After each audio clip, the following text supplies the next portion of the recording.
Bonjour, nous allons rendre hommage à Alphonse Daudet avec un extrait des Lettres de mon moulin, un texte qui s'intitule Installation. C'est le moment où Daudet va s'installer dans son fameux moulin. Donc voici le texte. Ce sont les lapins qui ont été étonnés. Depuis si longtemps qu'ils voyaient la porte du moulin fermée, les murs et la plateforme envahis par les herbes, ils avaient fini par croire que la race des meuniers était éteinte. Et trouvant la place bonne, ils en avaient fait quelque chose comme un quartier général, un centre d'opération stratégique. Le moulin de Gemmap des lapins. La nuit de mon arrivée, il y en avait bien, sans mentir, une vingtaine assis en rond sur la plateforme, en train de se chauffer les pattes à un rayon de lune. Le temps d'entr'ouvrir une lucarne, fup, voilà le bivouac en déroute, et tous ces petits derrières blancs qui détalent la queue en l'air dans le fourré. J'espère bien qu'ils reviendront. Quelqu'un de très étonné aussi, en me voyant, c'est le locataire du premier. Un vieux hibou sinistre, à tête de penseur, qui habite le moulin depuis plus de 20 ans. Je l'ai trouvé dans la chambre du haut, immobile et droit, sur l'arbre de couche, au milieu des plâtras, des tuiles tombées. Il m'a regardé un moment avec son œil rond, puis, tout effaré de ne pas me reconnaître, il s'est mis à faire « ouh, ouh » et à secouer péniblement ses ailes grises de poussière. Ces diables de penseurs, ça ne se brosse jamais. N'importe. Tel qu'il est, avec ses yeux clignotants et sa mine renfrognée, ce locataire silencieux me plaît encore mieux qu'un autre. Et je me suis empressé de lui renouveler son bail. Il garde, comme par le passé, dans le passé, tout le haut du moulin avec une entrée par le toit. Moi, je me réserve la pièce du bas, une petite pièce blanchie à la chaux, basse et voûtée, comme un réfectoire de couvent. C'est de là que je vous écris, ma porte grande ouverte au bon soleil.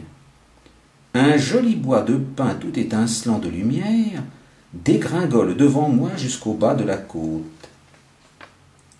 À l'horizon, les alpilles découpent leurs crêtes fines. Pas de bruit, à peine de loin en loin, un son de fifre, un courlis dans les lavandes, un gros lot de mules sur la route. Tout ce beau paysage provençal ne vit que par la lumière. Et maintenant, comment voulez-vous que je le regrette, votre Paris bruyant et noir? Je suis si bien dans mon moulin, c'est si bien le coin que je cherchais, un petit coin parfumé et chaud, à 1000 lieues des journaux, des fiacres, du brouillard. Et que de jolies choses autour de moi. Il y a à peine 8 jours que je suis installé. J'ai déjà la tête bourrée d'impressions et de souvenirs. Tenez, pas plus tard qu'hier soir, j'ai assisté à la rentrée des troupeaux dans un mât, qui est au bas de la côte.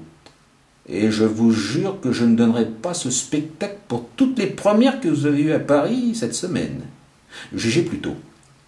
Il faut vous dire qu'en Provence, c'est l'usage, quand viennent les chaleurs, d'envoyer le bétail dans les Alpes. Bêtes et gens passent 5 ou 6 mois là-haut, logés à la belle étoile, dans l'herbe jusqu'au ventre. Puis, au premier frisson de l'automne, on redescend au mât et l'on revient brouter bourgeoisement les petites collines grises que parfume le romarin. Donc hier soir, les troupeaux rentraient. Depuis le matin, le portail attendait, ouvert à 2 battants. Les bergeries étaient pleines de paille fraîche. D'heure en heure, on se disait « Maintenant, ils sont à Eyguières. Maintenant, au Paradou. » Puis, tout à coup, vers le soir, un grand cri. Les voilà. Et là-bas, au lointain, nous voyons le troupeau s'avancer dans une gloire de poussière. Toute la route semble marcher avec lui. Les vieux béliers viennent d'abord, la corne en avant, l'air sauvage. Derrière eux, le gros des moutons. Les mères un peu lasses, leurs nourrissons dans les pattes.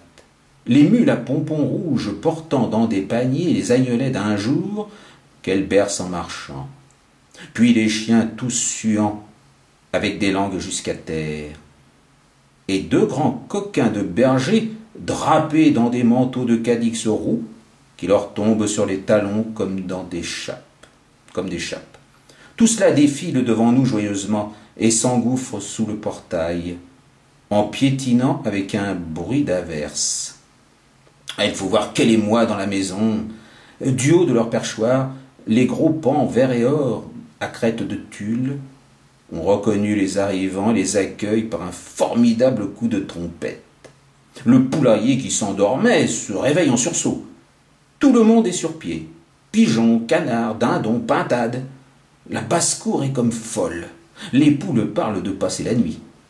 On dirait que chaque mouton a rapporté dans sa laine, avec un parfum d'Alpes sauvages, un peu de cet air vif des montagnes qui grise et fait danser. C'est au milieu de tout ce train que le troupeau gagne son gîte. Rien de charmant comme cette installation. Les vieux béliers s'attendrissent en revoyant leur crèche. Les agneaux, les tout petits, ceux qui sont nés dans le voyage et n'ont jamais vu la ferme, regardent autour d'eux avec étonnement. Mais le plus touchant encore, ce sont les chiens, ces braves chiens de berger, tout affairés après leurs bêtes, et ne voyant qu'elles dans le mât.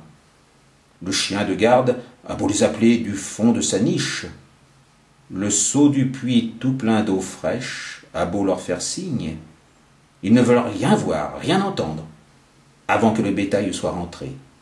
Le gros loquet poussé sur la petite porte à claire-voie, et les bergers attablés dans la salle basse. Alors seulement, ils consentent à gagner le chenil, et là, tout en lapant leurs écueillers de soupe, ils racontent à leurs camarades de la ferme ce qu'ils ont fait là-haut dans la montagne, un pays noir où il y a des loups et de grandes digitales de pourpre pleines de rosée jusqu'au bord.